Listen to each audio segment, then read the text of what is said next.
Jake Morrison had always prided himself on being able to handle any situation that college life could throw at him. As the president of the student council and captain of the debate team, he was used to navigating complex social dynamics and solving problems with clever words and strategic thinking. But standing in a dark alley behind Murphy's bar at 11:30 on a Friday night, surrounded by three guys who clearly had more muscle than brain cells, Jake realized that his usual skill set wasn't going to get him out of this particular predicament. The confrontation had started innocently enough. Jake had been walking back to campus after a late study session at the library, taking his usual shortcut through the downtown area that connected the university district to the main commercial strip. He'd been checking his phone, reading through tomorrow's agenda for the student government meeting, when he'd accidentally bumped into someone coming out of the bar. "Hey, watch where you're going," the guy had said, his voice slurred with alcohol and aggression. Jake had looked up to see a burly man in his mid-20s with the kind of build that suggested he spent more time at the gym than in classrooms. Two similarly intimidating friends flanked him, and all three had the look of people who were looking for an excuse to start trouble. "Sorry about that," Jake had replied, trying to use his most diplomatic tone. "I wasn't paying attention to where I was walking. My fault entirely." Under normal circumstances, that would have been the end of it. Jake had learned through years of student politics that acknowledging fault and offering a sincere apology could diffuse most conflicts before they escalated. But these guys seemed determined to find a reason to be offended, and Jake's polite response apparently struck them as condescending rather than conciliatory. "You think you're better than us, college boy?" the leader had sneered, stepping closer to Jake in a way that was clearly meant to be intimidating. "Walking around here like you own the place, probably thinking we're just a bunch of dumb locals who should get out of your way." Jake had tried to explain that he wasn't thinking anything of the sort, that he was just a student trying to get back to campus, but his attempts at reasonable conversation had only seemed to make the situation worse. The three men had gradually maneuvered him away from the main street and into the alley, where they now had him effectively trapped between a brick wall and their considerable combined bulk. "Look," Jake said, trying to keep his voice calm despite the adrenaline coursing through his system, "I really don't want any trouble. I was just trying to get home, and I apologize again for bumping into you. If there's something I can do to make this right, I'm happy to discuss it." The leader laughed, but it wasn't a pleasant sound. "Oh, there's definitely something you can do to make this right, pretty boy. See, my girlfriend works at that fancy coffee shop near your campus, and she tells me about how you college kids come in there acting all superior, talking down to the staff, leaving messes for other people to clean up." Jake had no idea what coffee shop the man was referring to, or what behavior he was being accused of, but he could see that logic and reasonable discussion weren't going to resolve this situation. These guys had decided he represented everything they disliked about the university and its students, and they were looking for a way to express their resentment that would probably involve his face making contact with their fists. "I understand your frustration," Jake said, edging slightly toward what he hoped might be an escape route. "But I think you might have me confused with someone else. I'm always polite to service workers, and I certainly don't look down on anyone because of their job or background." "Sure you don't," the second guy said, cracking his knuckles in a way that suggested the talking portion of this encounter was coming to an end. "That's why you're wearing clothes that cost more than most people make in a week, right? That's why you talk like you swallowed a dictionary." Jake glanced down at his outfit, which consisted of dark jeans, a button-down shirt, and a light jacket that he'd gotten on sale at a department store. Hardly luxury fashion, but apparently expensive enough to mark him as a target for class-based resentment. The third member of the group, who had been silent until now, stepped forward with the kind of predatory smile that made Jake's stomach clench with real fear. "I think it's time we taught this pretty boy some lessons about respect and humility." Jake looked around desperately for any possibility of escape or assistance, but the alley was empty, and the sounds from the main street seemed impossibly distant. He was calculating his chances of making it past the three men when he heard footsteps approaching from the direction of the street. His heart leaped with hope as he realized someone else was coming, possibly someone who could help him or at least witness what was about to happen. But when he looked toward the sound, his hope immediately transformed into something much more complicated.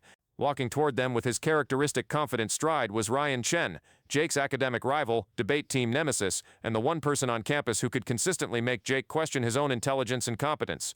Ryan was everything Jake prided himself on being: smart, articulate, charismatic, but he managed to be all those things while also being insufferably arrogant and dismissive of anyone he considered intellectually inferior. Jake and Ryan had been competing against each other since their freshman year when they'd both joined the debate team and immediately established themselves as the two most talented speakers in the program. Their rivalry had intensified over the years, expanding from academic competition to include student government elections, scholarship applications, and pretty much any arena where their paths crossed. Ryan had beaten Jake for the position of valedictorian by a fraction of a point, had won the regional debate championship that Jake had been training for all year, and had generally made Jake's college experience a constant exercise in coming in second place to someone who made success look effortless. But at this moment, seeing Ryan's familiar figure approaching the alley, Jake felt nothing but desperate relief. Whatever their personal animosity, Ryan was another college student who would presumably have no interest in watching Jake get beaten up by drunk townies with a grudge against the university. The three men had noticed Ryan's approach and were turning to see whether this new arrival represented a threat or another target. Jake realized he had maybe 10 seconds to act before Ryan either walked past the alley without noticing the situation or got drawn into the confrontation himself. Without giving himself time to think about the implications or the potential embarrassment, Jake called out in the loudest voice he could manage, "Honey, there you are. I was looking for you." The words echoed off the brick walls of the alley, sounding simultaneously desperate and ridiculous. Jake saw Ryan stop in his tracks, his expression shifting from casual indifference to surprised confusion as he processed what he'd just heard. For a moment, everyone in the alley was frozen in tableau, the three aggressors turning to assess this new development, Jake trying to look like someone who had just spotted their romantic partner, and Ryan staring at the scene with the kind of analytical expression he usually reserved for particularly complex debate topics. Jake held his breath, wondering if Ryan would simply keep walking and leave him to deal with the consequences of his impulsive deception, or if their rivalry would be temporarily set aside in favor of basic human decency. Chapter 2: The Rescue. Ryan Chen prided himself on his ability to quickly assess complex situations and identify the optimal response strategy. It was a skill that had served him well in debate competitions, academic discussions, and the various social and political challenges of university life. But standing at the mouth of the alley, listening to Jake Morrison call him honey while clearly being menaced by three hostile strangers, Ryan found himself in uncharted territory. His first instinct was to assume this was some kind of elaborate prank or academic performance art, the kind of thing Jake might orchestrate to make a point about social dynamics or power structures. But the genuine fear in Jake's voice and the threatening postures of the three men made it clear that this was a real situation requiring immediate action. Ryan's second instinct was to consider the irony of being asked to rescue the person who had made the last 4 years of his academic life a constant competition. Jake Morrison was the only student on campus who consistently challenged Ryan's intellectual dominance, the only person who could make Ryan doubt his own superiority in academic and rhetorical combat. They had sparred over everything from debate strategies to student government policies, and Ryan had often fantasized about scenarios where Jake would be forced to acknowledge Ryan's intellectual supremacy. But those fantasies had never involved actual physical danger, and Ryan discovered that his competitive animosity disappeared entirely when faced with the possibility of Jake being seriously hurt. "Sorry I'm late, sweetheart," Ryan called back, stepping into the alley with the kind of confident authority that had made him successful in every leadership role he'd ever pursued. "I got held up at the library." The three men turned to face Ryan, clearly trying to assess whether this new arrival changed their tactical situation. Ryan noted their positions, their level of intoxication, and the way they held themselves, drawing on the same analytical skills he used to evaluate opposing debate teams. "Who's this supposed to be?" the leader demanded, his attention now divided between Jake and Ryan. "This is my boyfriend," Jake said, his voice still shaky but gaining confidence as Ryan moved closer. "He's been looking for me." Ryan felt a strange flutter in his chest at hearing Jake refer to him as a boyfriend, even though he understood it was purely a tactical deception. He moved to stand beside Jake, close enough to appear genuinely intimate while positioning himself to intervene if the situation escalated to violence. "Is there a problem here?" Ryan asked, addressing the three men with the kind of calm authority he'd perfected during years of competitive debate. "Because it looks like you're harassing my partner, and I'm going to need that to stop immediately." The leader looked Ryan up and down, clearly trying to decide whether this college student represented a serious threat. Ryan was tall and athletic, with the kind of controlled confidence that suggested he was comfortable handling confrontation, but he was still obviously outnumbered and outweighed. "Your boyfriend here was being disrespectful," the leader said. "We were just explaining to him how things work around here." "I see," Ryan replied, his tone suggesting that he was processing this information with the same analytical approach he applied to academic problems. "And what exactly did he do that you found disrespectful?" Ryan's question had the effect of forcing the men to articulate their grievances, which immediately made their position seem less reasonable. As they stammered through their complaints about college students and class differences, Ryan listened with the kind of attentive patience he usually reserved for faculty lectures. "Those are certainly valid concerns about town-gown relations," Ryan said when they finished. "The university community should definitely be more mindful of our impact on local businesses and residents, but I'm not sure how intimidating my boyfriend in an alley addresses those broader social issues." Jake watched in fascination as Ryan deployed his rhetorical skills to transform a potential assault into an academic discussion about community relations. The three men seemed confused by this approach, clearly having expected either submission or aggression rather than thoughtful engagement with their stated concerns. "Maybe we should continue this conversation somewhere more comfortable," Ryan suggested. "There's a diner around the corner where we could sit down and really explore these issues. I'd be interested in hearing more about your perspectives on how the university could better serve the local community." The offer was clearly sincere, which seemed to confuse the aggressors even more. They had been prepared for fear or hostility, but Ryan's genuine interest in their grievances left them without a clear next move. "We don't need to have any conversation," the second man said, though his tone had lost some of its earlier aggression. "We just wanted to make sure your boyfriend understood that actions have consequences." "Message received," Ryan replied calmly. "And I appreciate that you took the time to provide that feedback. Jake can be a little oblivious sometimes about how his behavior affects other people." Jake felt a moment of indignation at being described as oblivious, even though he understood that Ryan was playing a role to defuse the situation. The comment was probably more accurate than Jake wanted to admit, given his tendency to get so focused on his own goals that he sometimes overlooked other people's reactions. "Right," Jake added, following Ryan's lead. "I'll definitely be more mindful going forward." The three men exchanged glances, clearly trying to figure out how to extricate themselves from a confrontation that had evolved in unexpected directions. The leader made one final attempt to reassert control over the situation. "Just make sure you both remember this conversation," he said, pointing a finger at Jake and then Ryan. "We don't want to have to remind you again." "Absolutely," Ryan agreed. "Thank you for taking the time to educate us about these important community issues." The men walked away, their departure marked by confused muttering about college students who didn't react the way they were supposed to. Jake and Ryan stood in the alley for several moments after the footsteps faded, both processing what had just happened. "Thank you," Jake said finally, his voice quiet in the sudden silence. "I know we're not exactly friends, but you didn't have to help me." Ryan turned to look at Jake, noting the pale complexion and slightly shaky hands that indicated genuine fear despite Jake's attempts to appear composed. "Of course I had to help you. Whatever our academic differences, I wasn't going to stand by and watch you get hurt." Jake felt something shift in his perception of Ryan, a recognition that beneath the competitive arrogance was someone with a fundamental sense of decency and courage. "How did you know what to do? I mean, you completely turned that whole situation around with conversation. I was sure they were going to start throwing punches." "Debate training," Ryan replied with a slight smile. "Most people aren't actually looking for violence. They want to feel heard and respected. Those guys had legitimate frustrations about class differences and university arrogance. Once I acknowledged their concerns and treated them as rational human beings rather than threats, they didn't need to prove their point through intimidation." Jake shook his head in amazement. "I never would have thought to approach it that way. I was so focused on getting away that I didn't consider trying to understand their perspective." "Different skill sets," Ryan said diplomatically. "You're better at building consensus and finding compromise solutions. I'm better at rhetorical manipulation and controlling narrative frameworks." The casual way Ryan described his own abilities struck Jake as typically arrogant, but for once the arrogance didn't annoy him. Instead, he found himself impressed by Ryan's self-awareness and his ability to use those skills for something genuinely helpful. "Can I buy you a drink?" Jake asked impulsively. "I mean, as a thank you for the rescue. I know we usually avoid spending time together outside of required academic contexts, but I feel like I owe you something for what you just did." Ryan considered the offer, clearly weighing the potential awkwardness of socializing with his academic rival against curiosity about how their dynamic might change outside their usual competitive environment. "Sure," Ryan said finally, "but somewhere well-lit and populated. I think we've both had enough of dark alleys for one evening." As they walked toward the main street together, Jake found himself stealing glances at Ryan and trying to reconcile this protective, thoughtful person with the arrogant competitor he'd been battling for 4 years. The experience had revealed aspects of Ryan's character that Jake had never suspected, and he was beginning to wonder what other surprises might emerge if they spent time together as allies rather than adversaries.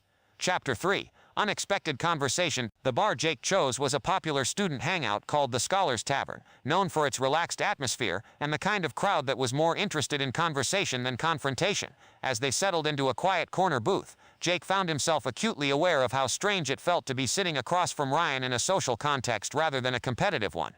"I have to ask," Jake said after they'd ordered their drinks, "have you always been that good at handling difficult people, or is that something you developed specifically for debate competitions?" Ryan considered the question while absently rotating his beer glass on the wooden table. "Probably a combination of both. My parents are diplomats, so I grew up watching them navigate complex social and political situations. But the debate training definitely refined those instincts into something more systematic and strategic." Jake felt a flicker of surprise at this personal revelation. Despite 4 years of intense competition, he realized he knew very little about Ryan's background or family life. "Diplomats? That explains a lot about your communication style. Do they work for the State Department?" "My mother is a cultural attaché and my father works in trade relations," Ryan replied.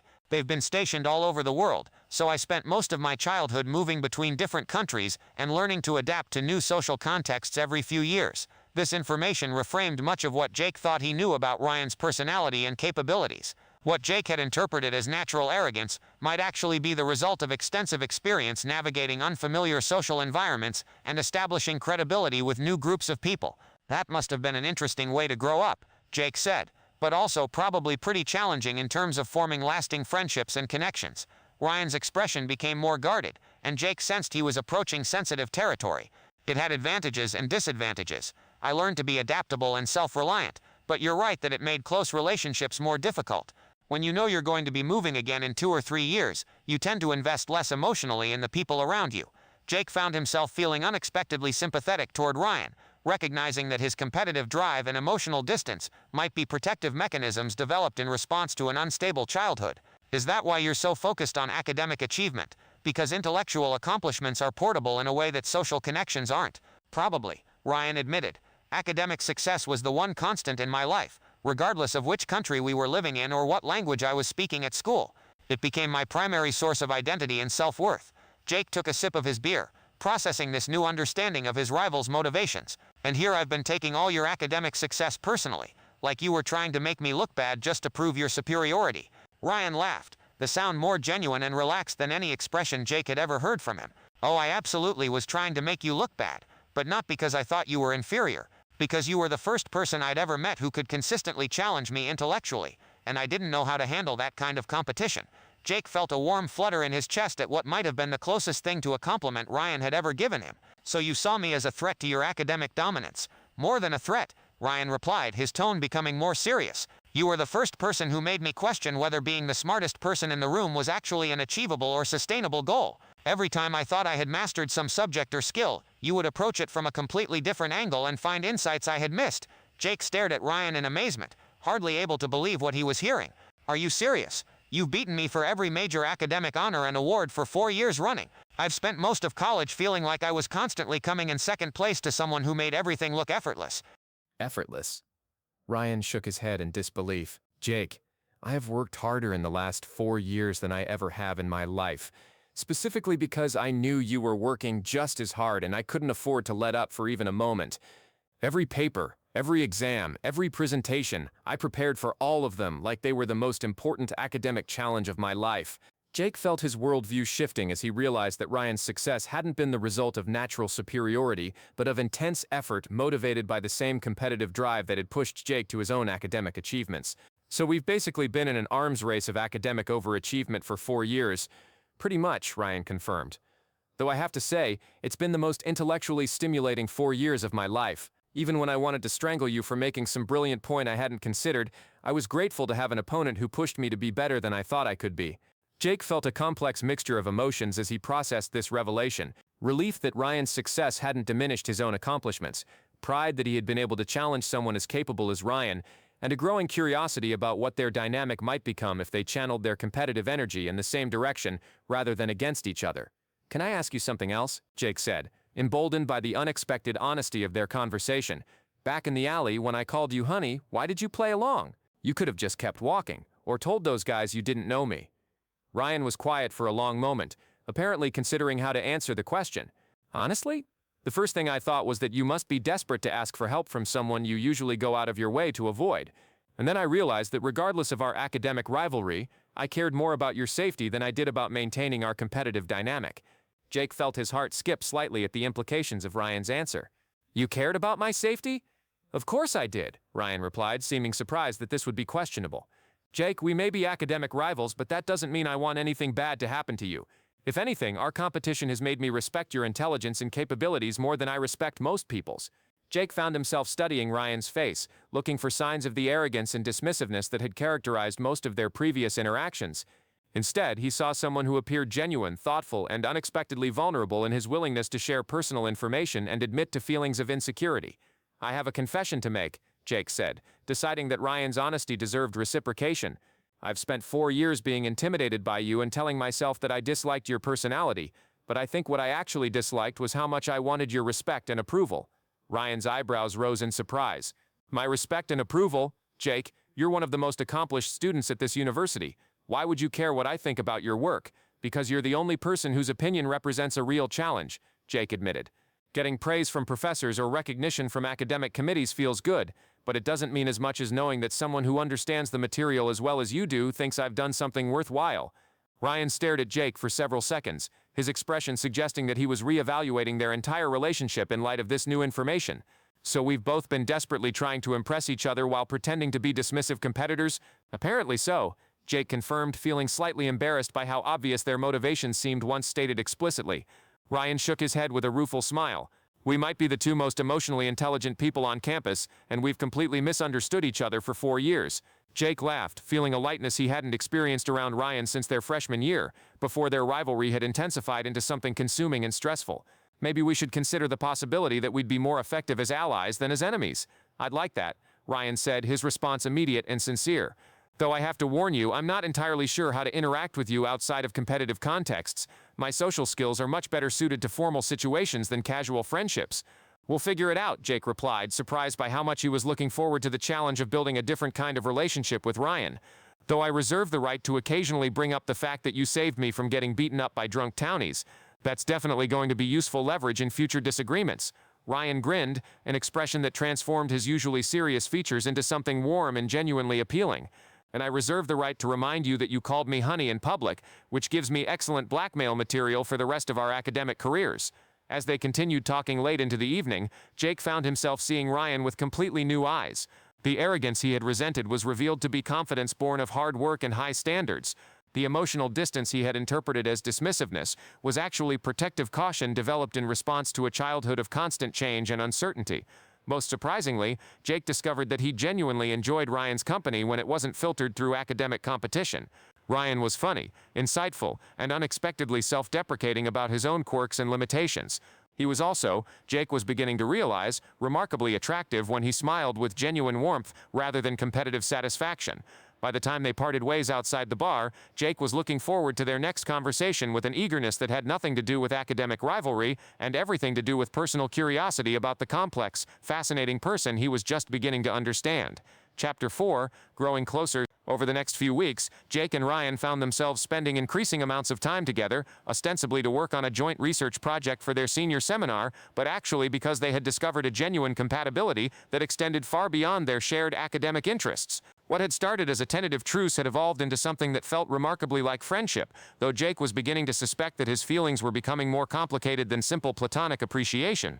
They met regularly at the library, in coffee shops, and increasingly at each other's apartments, where they could talk freely without the social performance required in public spaces. Jake learned that Ryan was an excellent cook who had picked up culinary skills during his family's various international postings, and that he had strong opinions about everything from foreign policy to the optimal brewing temperature for different types of tea. Ryan, for his part, discovered that Jake had a dry sense of humor that emerged when he felt comfortable, a genuine passion for social justice issues that went far beyond academic requirements, and an unexpected talent for music that he rarely shared with others. They spent one memorable evening listening to Jake play guitar and sing songs he had written during particularly stressful periods of college, and Ryan found himself moved by the emotional honesty and artistic skill that Jake usually kept hidden. "Why don't you perform more often?" Ryan asked after Jake finished a particularly beautiful song about feeling displaced and uncertain about the future. "You're genuinely talented, and I think people would respond really positively to your music." Jake set down his guitar and settled back onto his couch, where Ryan was sitting close enough that their knees were almost touching. "I don't know. I guess I've always thought of music as something private, something I do for myself rather than for an audience. Performing feels too much like asking for validation, and I'd rather keep it as something purely personal." Ryan understood this instinct, recognizing his own tendency to guard the activities and interests that felt most meaningful to him. "That makes sense, but it also seems like a waste of something that could bring other people joy. Maybe there's a middle ground between keeping it completely private and turning it into a public performance." "What do you mean?" Jake asked, genuinely curious about Ryan's perspective. "Maybe you could play at small gatherings or intimate venues, places where the focus is on the music itself rather than on you as a performer. Coffee shops, bookstores, private parties where people are there because they want to hear original music rather than because they want to be entertained." Jake considered this suggestion, surprised by how appealing it sounded when framed as sharing music rather than seeking attention. "You're so focused on academic and professional success that I sometimes wonder if you have any purely creative outlets." Ryan was quiet for a moment, apparently debating whether to share something personal. "I used to write poetry," he said finally. "Terrible, pretentious poetry that tried way too hard to sound profound and meaningful. But I stopped during high school because I decided it was a waste of time that could be better spent on activities that would help with college admissions." Jake felt a pang of sadness at the idea of Ryan abandoning creative expression in favor of academic optimization. Do you miss it? The writing, I mean? Sometimes, Ryan admitted, especially when I read something beautiful that reminds me of why language and imagery can be so powerful. But I'm not sure I could get back into that mindset after so many years of focusing on analytical and persuasive writing. Maybe you could try writing something now, Jake suggested. Not because you're trying to achieve anything specific, but just to see if you still enjoy the creative process. Ryan looked skeptical. I don't think my current writing style would translate well to poetry. I've trained myself to be so focused on clarity and logical structure that I'm not sure I could access the kind of emotional and associative thinking that good poetry requires. Jake moved closer to Ryan on the couch, motivated by an impulse to provide comfort and encouragement that surprised him with its intensity. What if you tried writing something right now? Just as an experiment, without any expectations about quality or meaning. Right now, Ryan asked, clearly taken aback by the suggestion.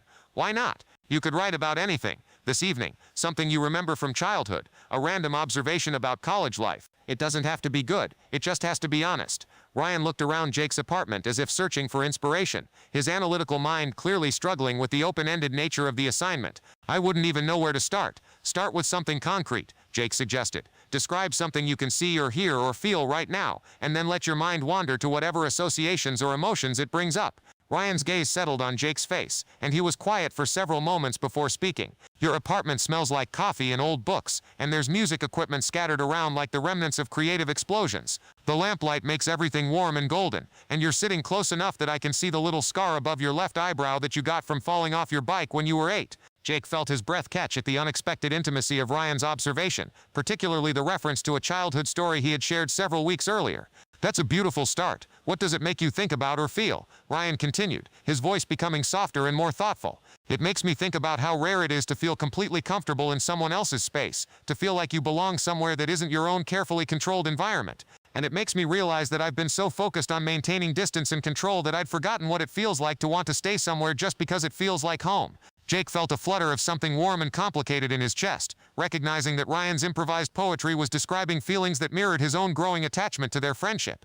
That's not terrible poetry at all, he said softly. That's actually quite beautiful. Ryan seemed surprised by his own words, as if he hadn't intended to reveal so much about his emotional state. I guess the instinct is still there, even after all these years of academic writing.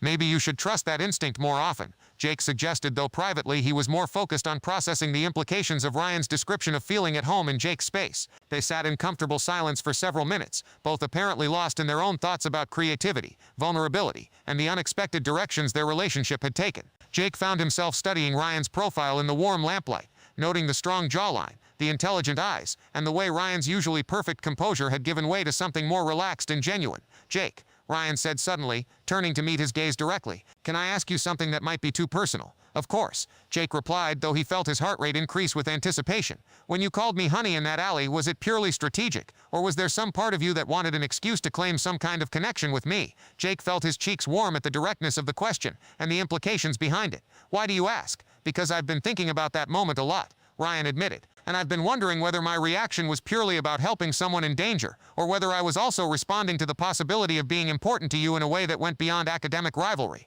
Jake felt the weight of Ryan's honesty, and recognized that this was a moment that would define the future of their relationship. He could deflect the question and maintain the safety of their current dynamic, or he could match Ryan's vulnerability with his own. It was both, Jake said finally. In that moment I was desperate enough to grab onto any potential lifeline, but calling you honey felt natural in a way that surprised me, like it was something I had been wanting to say but had never had the courage or opportunity. Ryan's expression intensified, and Jake could see him processing this confession with the same careful attention he applied to complex academic problems. So you've been having feelings that go beyond friendship? Yes, Jake admitted, his voice barely above a whisper. Have you? Instead of answering with words, Ryan leaned forward and kissed Jake softly, a gentle press of lips that felt like a question and an answer simultaneously. When they broke apart, both of them were breathing slightly faster, and the atmosphere in the room had shifted into something electric and full of possibility. Yes, Ryan said finally, his forehead resting against Jake's. I've been having feelings that go far beyond friendship. Chapter 5, New Territory. The kiss changed everything and nothing between Jake and Ryan.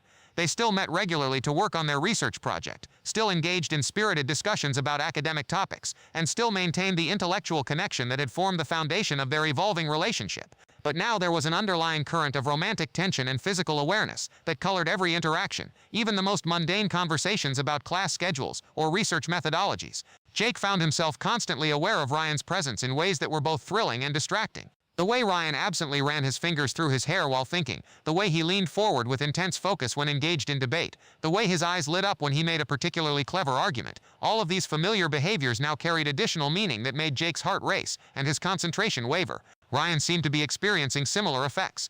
Jake caught him staring during their study sessions, noticed how he found excuses for casual physical contact, and observed the way Ryan's usually perfect composure would slip when their hands brushed, or when Jake sat close enough that their shoulders touched. They hadn't talked explicitly about what the kiss meant for their relationship, or where they wanted things to go, but both of them seemed to be approaching their new dynamic with the same careful analytical approach they applied to academic challenges.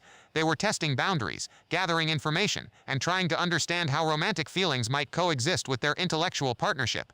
One evening, while working late in the library on their joint research project, Ryan surprised Jake by suggesting they take a break and go for a walk around campus. It was a clear night in early spring, with enough warmth in the air to make outdoor activity pleasant but cool enough that walking close together felt both natural and necessary.